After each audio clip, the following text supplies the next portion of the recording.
Welcome to DSCJ Teleclasses.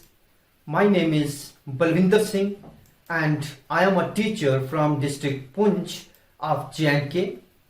तो आज के हमारे इस टॉपिक के जो लर्निंग आउटकम्स रहेंगे वो कुछ इस तरह से हैं कि after watching this video students will be able to learn about reproduction and its types. आज डियर स्टूडेंट्स आप रिप्रोडक्शन के बारे में पढ़ेंगे. आज आपको रिप्रोडक्शन की टाइप्स के बारे में जो है वो पता चलेगा. देन उसके बाद आप देखेंगे कि सेक्सुअल एंड एसेक्सुअल रिप्रोडक्शन में क्या डिफरेंस होता है, क्या होती है हमारी एसेक्सुअल रिप्रोडक्शन और हमारी सेक्सुअल रिप्रोडक्शन. तो इन चीजों के बारे में आज हम डिस्कस करेंगे हमारे इस टॉपिक में, जो कि है how do organisms reproduce. That is the part 1 और जिसमें हम देखेंगे एसेक्सुअल रिप्रोडक्शन इन एनिमल्स. तो चलिए शुरू करते हैं हम हमारा आज का टॉपिक जो कि है रिप्रोडक्शन इन एनिमल्स. तो इससे पहले आप एक ये छोटी सी साइकिल देखिए और इस साइकिल में आप देखेंगे कि हमारे पास एक फ्रॉग, अडल्ट फ्रॉग है. देन उस फ्रॉग ने किस तरह से एग लेइंग की. देन एग में से जब हैचिंग हुई तो हमारे पास जो थे वो टैडपोल्स जो थे वो सामने आए. देन टैडपोल्स जब यंग, उनके जो यंग वंस थे फ्रॉग लेट और वो बड़े हुए और इस तरह से हमें पता चला कि एक यंग वन प्रोड्यूस हुआ है किससे, एक फ्रॉग से. जब उसने एग लेइंग की थी तो वो पूरे प्रोसेस से जो एक साइकिल चली उसमें यंग वंस जो थे वो प्रोड्यूस हुए. सबसे पहले हम देखते हैं आज कि रिप्रोडक्शन होती क्या है और इसकी डेफिनेशन क्या है. तो मैं आपको बताऊं कि आप ये एक छोटा सा बच्चा देखिए. तो इस ये बच्चा दुनिया में अकेला जो है वो नहीं है. इसके जो है वो पेरेंट्स इसके साथ हैं. इसका मतलब क्या हुआ कि इस बच्चे को जो प्रोड्यूस किया है वो इनके पेरेंट्स ने किया है. इसके मदर एंड फादर ने इसको प्रोड्यूस किया. अब अगर हम इसके मदर और फादर की बात करें तो उन्हें भी किसी ने प्रोड्यूस किया था. दैट इज उनके मदर फादर. अब उनके मदर फादर जो हैं वो इस बच्चे के क्या हुए, दादा एंड दादी. देन इनको भी प्रोड्यूस करने वाले इनके माता पिता थे, इनके पेरेंट्स थे और वो उनको आगे प्रोड्यूस करने वाले उनके पेरेंट्स. तो ये एक जो सिस्टम है, एक जो चेन है, एक साइकिल है, ये जो एक चल रही है. और ये सिर्फ ह्यूमन बींग्स के अंदर ही नहीं ये रिप्रोडक्शन का प्रोसेस होता, बल्कि ये जो प्रोसेस है रिप्रोडक्शन का ये हमारे प्लांट्स के अंदर और हमारे जो है दूसरे एनिमल्स के अंदर भी ये प्रोसेस होता है, चाहे वो माइक्रो ऑर्गेनिज्म ही क्यों ना हो. तो यहां पर आप देखिए कि हमारे पास एक टाइगर है, वो पेरेंट है और उसका जो यंग वन है उसे हम ऑफस्प्रिंग कहते हैं.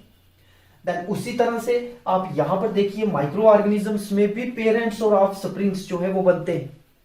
देन आप अगर प्लांट्स की बात करें तो प्लांट्स में भी पेरेंट्स एंड ऑफस्प्रिंग्स हैं.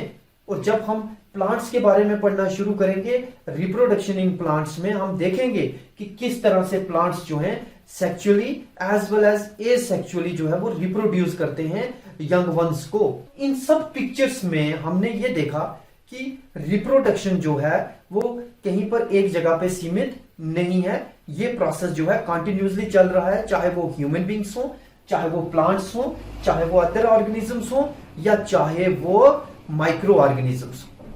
नेक्स्ट स्लाइड में हम देखेंगे सबसे पहले कि रिप्रोडक्शन क्या होती है, उसकी डेफिनेशन क्या है. तो आप देखिए यहां पर reproduction is the process of producing offsprings. जैसा कि मैंने पहले भी बात किया कि रिप्रोडक्शन वो प्रोसेस है जिसमें हम ऑफस्प्रिंग्स को प्रोड्यूस करते हैं दैट आर बायोलॉजिकली और जेनेटिकली सिमिलर, जो बायोलॉजिकली और जेनेटिकली सिमिलर होते हैं टू द पेरेंट ऑर्गेनिज्म. अपने पेरेंट, जो पेरेंट ऑर्गेनिज्म होता है उसके सिमिलर ही होते हैं ये. That is the reproduction.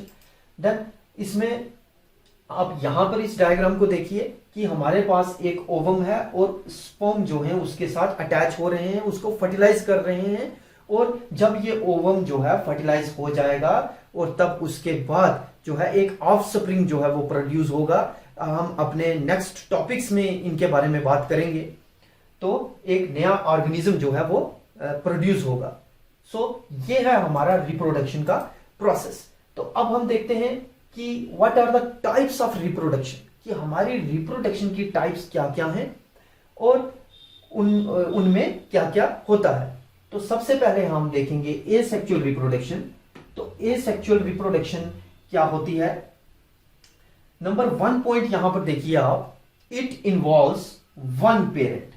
ये बात आपने ध्यान में रखनी है कि एसेक्सुअल रिप्रोडक्शन में सिर्फ एक ही पेरेंट की जरूरत होती है, वही ऑफस्प्रिंग्स को प्रोड्यूस करता है। जबकि हम अगर सेक्सुअल रिप्रोडक्शन को देखें तो यूजुअली इन्वॉल्व्स 2 पेरेंट्स, वहां पर हमें 2 पेरेंट्स की जरूरत होती है किसी ऑर्गेनिज्म को जो है वो प्रोड्यूस करने के लिए। देन यहां पर सेकंड स्टेप हमारे पास है, इन्वॉल्व्स नो गैमेट्स। यहां पे कोई भी गैमेट्स जो है उनकी जरूरत नहीं होती, उनकी इन्वॉल्वमेंट नहीं होती, मतलब मेल गैमेट और फीमेल गैमेट्स की जरूरत नहीं होती। जबकि वहां पर गैमेट्स जो है वो इन्वॉल्व होते हैं, male gametes and female gametes जो है वो वहां पर उनकी इन्वॉल्वमेंट होती है। Then offsprings are genetically the same as the parents. Asexual reproduction में जो ऑफस्प्रिंग्स प्रोड्यूस होगा वो जेनेटिकली सिमिलर होगा, सेम होगा अपने पेरेंट्स के। जबकि जब हम सेक्सुअल रिप्रोडक्शन की बात करते हैं तो वहां पर offsprings are genetically different from each of parents. दोनों में से, ईच ऑफ पेरेंट्स में से वो जेनेटिकली क्या होगा? डिफरेंट होगा।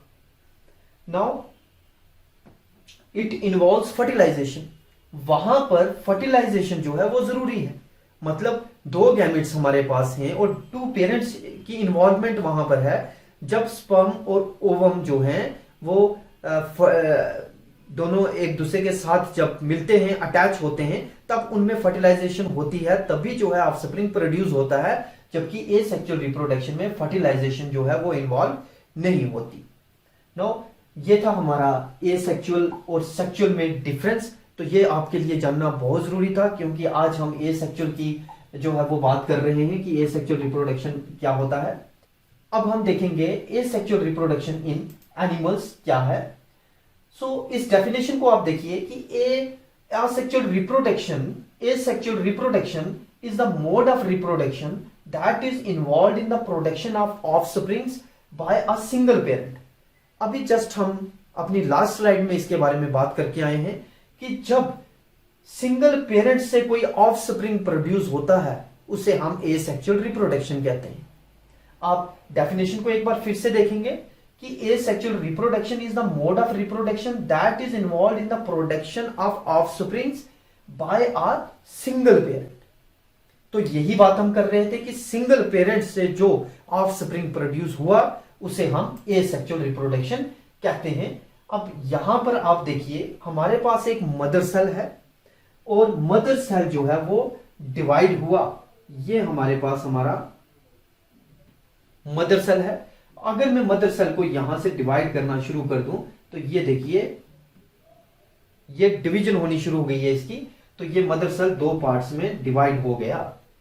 तो जब ये डिवाइड हुआ तो बाद में ये जाके ये सेपरेट हो गया, एक ये बन गया और एक ये बन गया। दैट इज ये हमारे स्प्लिटिंग हो गई और ये 2 हमारे पास डॉटर सेल्स हमारे सामने आए। तो ये हो गया हमारा कौन सा सिस्टम? हमारा एसेक्सुअल रिप्रोडक्शन इन एनिमल्स, जो कि इस तरह से होता है। अपनी नेक्स्ट स्लाइड पे चलेंगे और यहां पे देखेंगे हमारी टाइप्स कौन कौन सी हैं एसेक्सुअल रिप्रोडक्शन की, क्या क्या टाइप्स होती हैं उनकी। तो सबसे पहले हम देखेंगे पहली टाइप जो इसकी है वो होती है फिशन। तो फिशन क्या होता है? जब भी कोई एक सेल 2 पार्ट्स में या 2 से ज्यादा पार्ट्स में डिवाइड होता है, टूटता है, उसे हम फिशन कहते हैं। देन अब फिशन की आगे 2 टाइप्स हैं। एक हमारे पास है बाइनरी फिशन और एक हमारे पास है मल्टीपल फिशन। अब इनके बारे में हम अपनी नेक्स्ट स्लाइड्स में डिस्कस करेंगे। देन इनके बाद जो हमारी टाइप आती है सेक्सुअल एसेक्सुअल रिप्रोडक्शन की वो है बडिंग। देन बडिंग के बाद हमारे पास आती है फ्रेगमेंटेशन। तो ये आपने देखी, यहां पर हमारे पास 1, 2 और 3 मेन टाइप्स जो हैं वो इसकी हैं एसेक्सुअल रिप्रोडक्शन इन एनिमल्स में। हम आज इन्हीं की बात करेंगे। तो देखते हैं सबसे पहले हम फिशन जो है वो क्या है और फिशन की कितनी टाइप्स हैं। मैंने आपको पहले भी बताया कि फिशन की दो टाइप्स हैं, एक बाइनरी फिशन है, एक मल्टीपल फिशन है। बाइनरी से ही पता चलता है, बाइनरी मतलब दो पार्ट में डिवाइड होता है कोई सेल, उसे हम बाइनरी फिशन कहते हैं। और जब वो बहुत सारे सेल्स में उसकी डिवीजन हो जाती है तब उसे हम मल्टीपल फिशन कहते हैं। नाउ अब यहां पर सबसे पहले हम बाइनरी फिशन को देखेंगे कि बाइनरी फिशन क्या होता है। तो इस डेफिनेशन से हम देखते हैं कि बाइनरी फिशन क्या होता है। Asexual reproduction by separation of the body into to new bodies. अब यहां पर दो न्यू बॉडीज बनती हैं एक बॉडी से। In the process of binary fission an organism duplicates it's genetic material.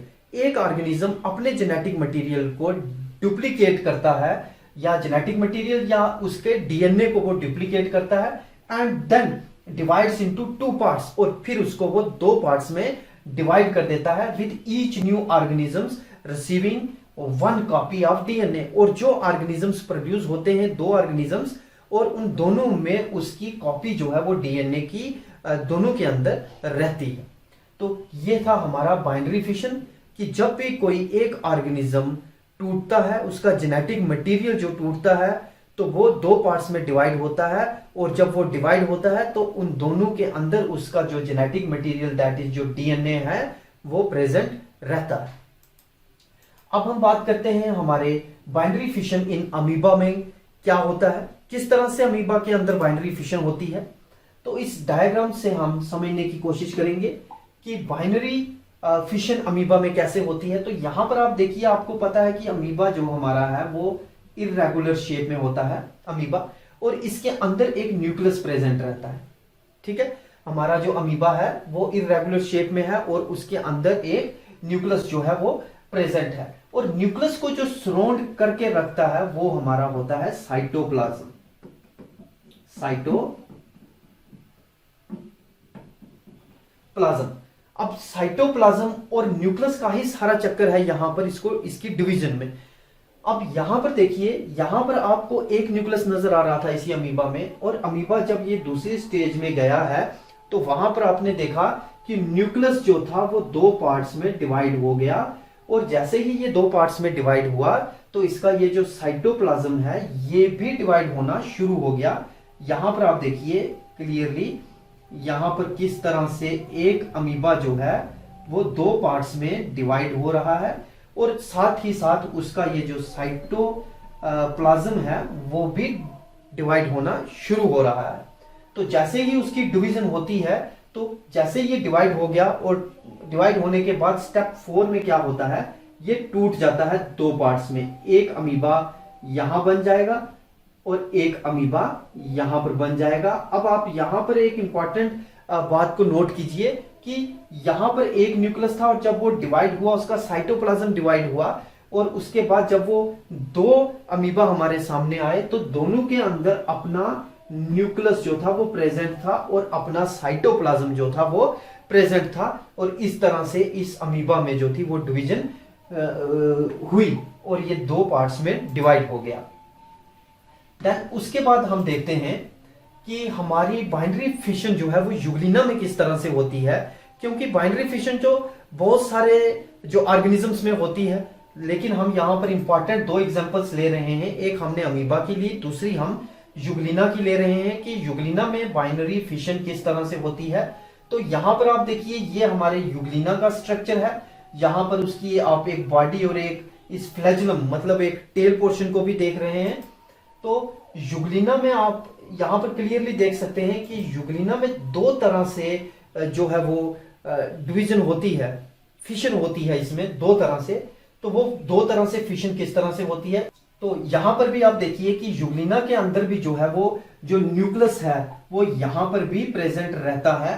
Then यहां पर भी हमारा जो साइटोप्लाज्म है वो प्रेजेंट रहता है, और यही डिवाइड होके आगे जो है जाके ये देखिए यहां पर भी सेल जो है वो डिवाइड हो रहा है, टूट रहा है, और न्यूक्लियस दो पार्ट्स में बट रहा है। देन उसका जो साइटोप्लाज्म है वो भी जो है वो सेपरेट हो रहा है, और सेपरेट होने के बाद अब यहां पर आप देखेंगे यहां से ये डिवाइड हो जाएंगे, और डिवाइड होने के बाद एक न्यूक्लियस इस यूग्लिना में और एक न्यूक्लियस इस यूग्लिना में विद न्यू साइटोप्लाज्म जो है वो ये दो ऑर्गेनिज्म सामने आएंगे, एक ऑर्गेनिज्म के दो ऑर्गेनिज्म जो है वो बन जाएंगे। तो किस तरह से इनकी जो है डिफरेंट तरह से इनकी डिवीजन होती है उसको हम देखेंगे। यहाँ पर एक हमारे पास आती है लॉन्गिट्यूडनल बाइनरी फिशन, इसको आप याद रखेंगे, लॉन्गिट्यूडनल बाइनरी फिशन।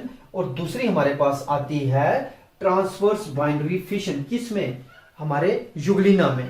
तो यहां पर आपने देखा कि हमारे पास एक न्यूक्लियस था, उसका साइटोप्लाज्म था। अब वो न्यूक्लियस यहां पर दो भाग में डिवाइड होना शुरू हो गया और उसके दो न्यूक्लियस जो थे वो बनना शुरू हो गए।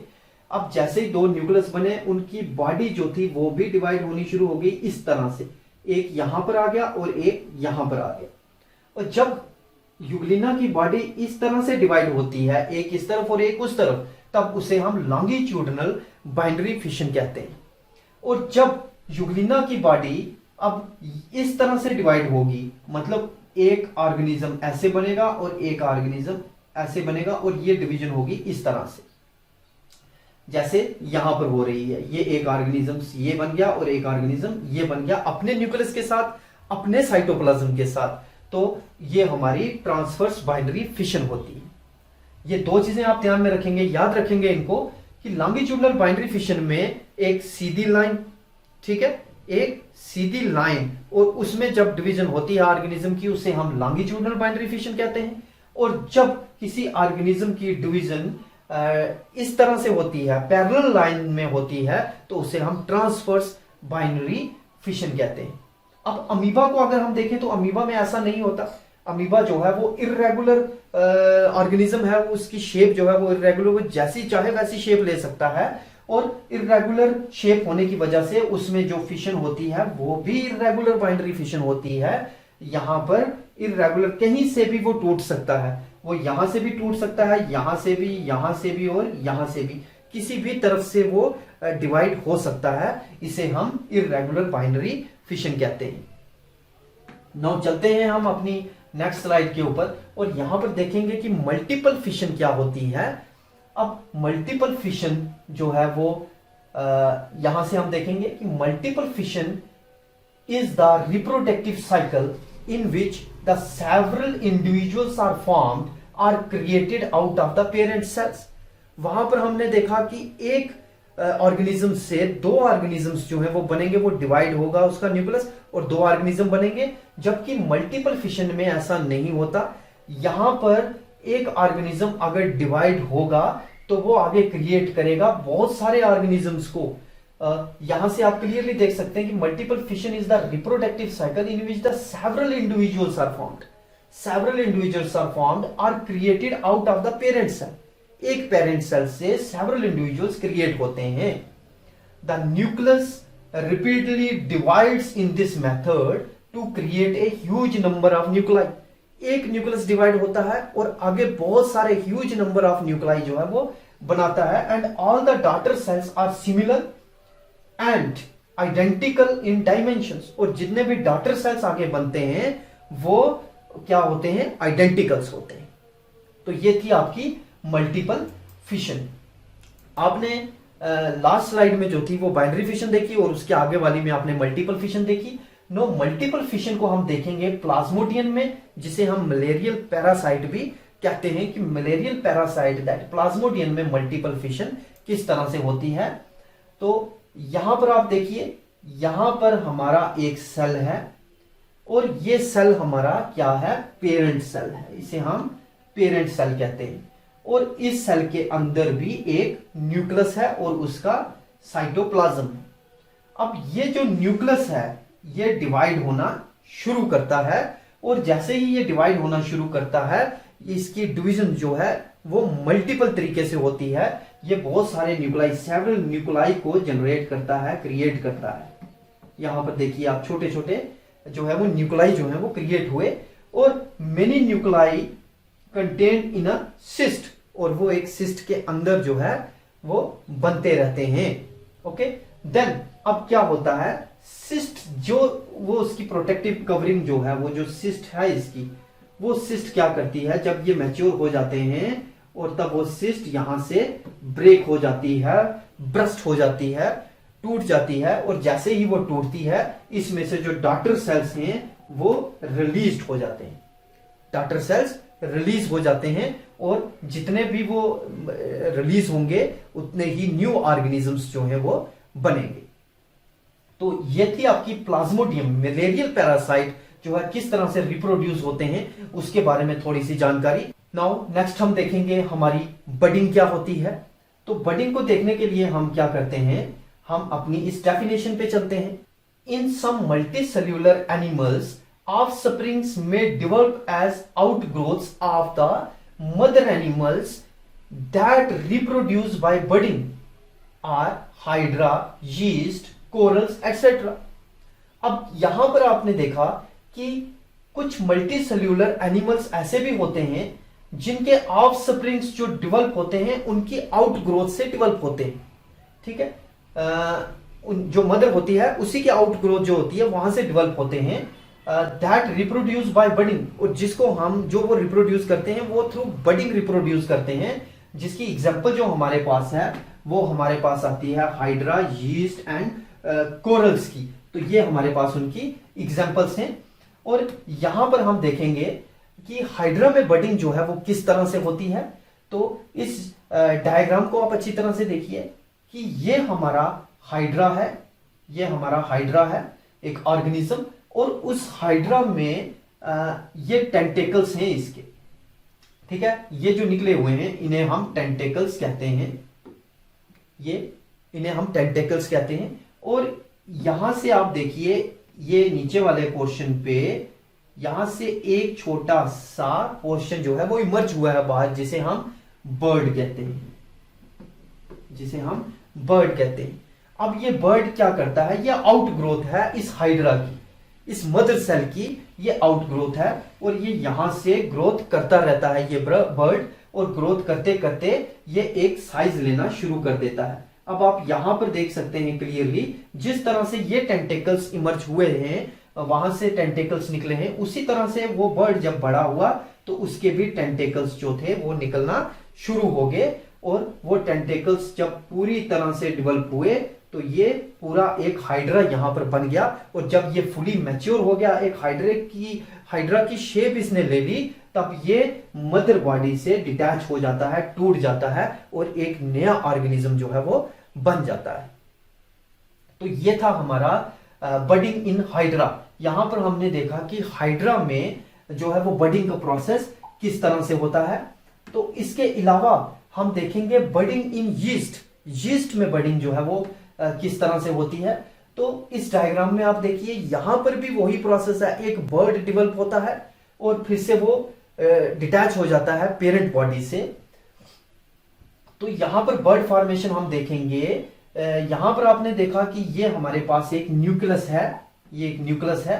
अब न्यूक्लियस क्या करता है, वो यहां पर भी डिवाइड होना शुरू होता है, डॉटर न्यूक्लियस बनाता है, और ये न्यूक्लियस जब डिवाइड होना शुरू होता है तो ये आहिस्ता आहिस्ता यहां से एक बर्ड के रूप में बाहर आता है, एक बर्ड जो है वो जनरेट करता है, क्रिएट करता है बर्ड। ठीक है, यहां से आप क्लियरली देख सकते हैं इसको, एक बर्ड जो है वो निकल रहा है बाहर, और जैसे ही ये बर्ड भी मैच्योर हो जाता है और न्यूक्लियस जो यहां से ब्रेक हो जाता है और वो साइटोप्लाज्म के साथ अपना अलग रूप ले लेता है और पेरेंट बॉडी से वापस यहां पर डिटैच हो जाता है और वो अलग हो जाता है अपनी मदर से। ठीक है, तो इस तरह से आपने देखा कि यीस्ट में भी जो है वो बडिंग के प्रोसेस से एक नया ऑफस्प्रिंग जो है वो प्रोड्यूस होता है। नाउ अब हम अपनी नेक्स्ट स्लाइड पे चलेंगे और यहां पे हम देखेंगे कि फ्रेगमेंटेशन या रीजनरेशन जो है वो क्या होती है। तो इसमें हम देखेंगे एक definition. So fragmentation is the breaking of the body into two parts. अब यहां पर भी वही है कि breaking the body into two parts, एक बॉडी दो पार्ट्स में डिवाइड हो जाती है विद सब्सिक्वेंट रीजनरेशन। और उनमें अब यहां पर जिस में फ्रेगमेंटेशन जिस ऑर्गेनिज्म में होती है उनमें जो है वो रीजनरेशन की भी कैपेसिटी होती है, वो ऑर्गेनिजम्स रीजनरेट करते हैं उनके अगर बॉडी का कोई हिस्सा टूट जाए तो वो दोबारा से रीजनरेट हो जाता है। तो if the animals is capable of fragmentation and the part is big enough, a separate individuals will regrow. वहां पर अगर एक पार्ट जो बॉडी का टूट गया और वो जो पार्ट है इज अ बिग है, बड़ा है, तो वहां पर क्या होता है, वहां पर इंडिविजुअल, एक नया इंडिविजुअल जो है वो ग्रो कर जाता है। अब यहां पर हम देखेंगे कि फ्रेगमेंटेशन स्टारफिश में किस तरह से होती है। तो स्टारफिश में देखने के लिए हमें इस डायग्राम को देखना होगा। यहां पर आप देखिए, ये हमारे पास एक स्टारफिश है और इस स्टारफिश का एक पार्ट जो है वो टूट गया है, इसकी बॉडी से जो है वो अलग हो गया, डिटैच हो गया। देन उस पार्ट के टूटने के बाद क्या हुआ, इस पार्ट में रीजनरेशन की जो थी कैपेबिलिटी थी। अब ये पार्ट खुद ही रीजनरेट होना शुरू हो गया और जैसा कि आप यहां पर देख रहे हैं, वो जो पार्ट उसका टूटा था उसने दोबारा से रीजनरेट होके एक पूरी बॉडी जो थी वो बनाना शुरू कर दिया। इसमें जो सेल्स थे, इन्होंने भी उसी हिसाब से अपने सेल्स को डेवलप करना शुरू कर दिया और जैसे उन्होंने सेल्स जो थे वो बॉडी के बनाना शुरू कर दिए और रीजनरेशन का प्रोसेस जो था वहां पर स्टार्ट हो गया और उससे हमारे पास जो थे एक नया इंडिविजुअल हमारे पास जो था वो मिला, एक नया इंडिविजुअल जो था वो डेवलप हुआ। इसे हम कहते हैं फ्रेगमेंटेशन इन स्टारफिश। तो फ्रेगमेंट्स हो गए थे, पीसेस हो गए थे एक स्टारफिश के, उसमें रीजनरेशन हुई और दोबारा से हमें जो थे स्टारफिश जो था एक और हमें उसका मिल गया।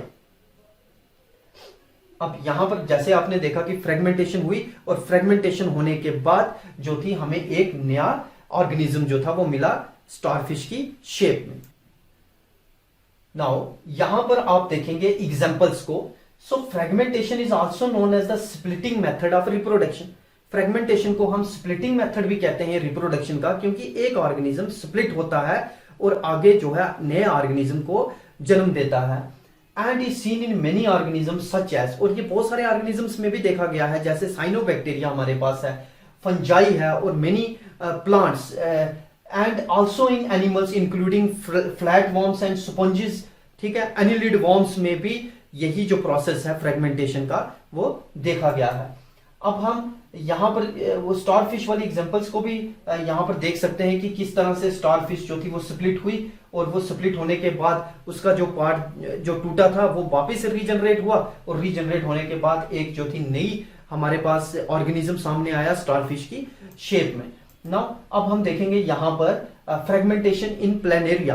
अब प्लेनेरिया में भी फ्रेगमेंटेशन होती है। प्लेनेरिया जो है वो एक जीव है, वो इस तरह का एक जीव है प्लेनेरिया। आपने काफी बुक्स के ऊपर भी इसको देखा होगा। अब यहां पर आप देखिए प्लेनेरिया जो है वो 3 पार्ट्स में टूट गया। यहां पर किसी एक्सीडेंट की वजह से उसकी बॉडी जो थी वो 3 हिस्सों में डिवाइड हो गई, वो कट गया। अब कटने के बाद क्या हुआ, हर एक पीस जो था, ये हेड रीजन था, ये जो उसका ट्रंक रीजन था और ये जो उसका टेल रीजन था, इन तीनों में रीजनरेशन का प्रोसेस जो था वो स्टार्ट हो गया। और रीजनरेशन के प्रोसेस के स्टार्ट होने के बाद आप यहां पर देख सकते हैं 1, 2 एंड 3 प्लेनेरिया हमारे पास आए। ये कहां से आए, यहां से रीजनरेशन हुई। ये आधा प्लेनेरिया जो पीस में कट गया था वो वापिस पूरा बन के एक फुली ग्रोन जो था ऑर्गेनिज्म हमारे सामने आया और उसी तरह से मिडल और जो बिलो पोर्शन है, टेल वाला पोर्शन है, वहां से भी हमारे पास ये 3 प्लेनेरिया सामने आए। तो देखा आपने किस तरह से प्लेनेरिया में फ्रेगमेंटेशन जो है होती है और वहां पर वो रीजनरेशन के प्रोसेस से अपने जैसे आगे इंडिविजुअल्स को जनरेट करते हैं, क्रिएट करते हैं। नाउ आज की इस टॉपिक की हमारी असाइनमेंट क्या रहेगी, तो असाइनमेंट में सबसे पहला क्वेश्चन आपने जो है वो देखना है कि difference between asexual reproduction and sexual reproduction. Sexual और एसेक्सुअल रिप्रोडक्शन में डिफरेंस क्या है, इसके बारे में आपने अपने नोटबुक के ऊपर लिखना है और इसको अच्छी तरह से लर्न करना है। अब दूसरी असाइनमेंट हमारे पास है, write down on your notebooks the different type of asexual reproduction. अब एसेक्सुअल रिप्रोडक्शन की जो डिफरेंट टाइप्स हैं वो भी आपने अपनी नोटबुक के ऊपर लिखनी है और उन्हें लर्न करना है। तो यही था हमारा आज का टॉपिक। अपने नेक्स्ट टॉपिक में फिर से मिलेंगे, तब तक के लिए थैंक यू सो मच।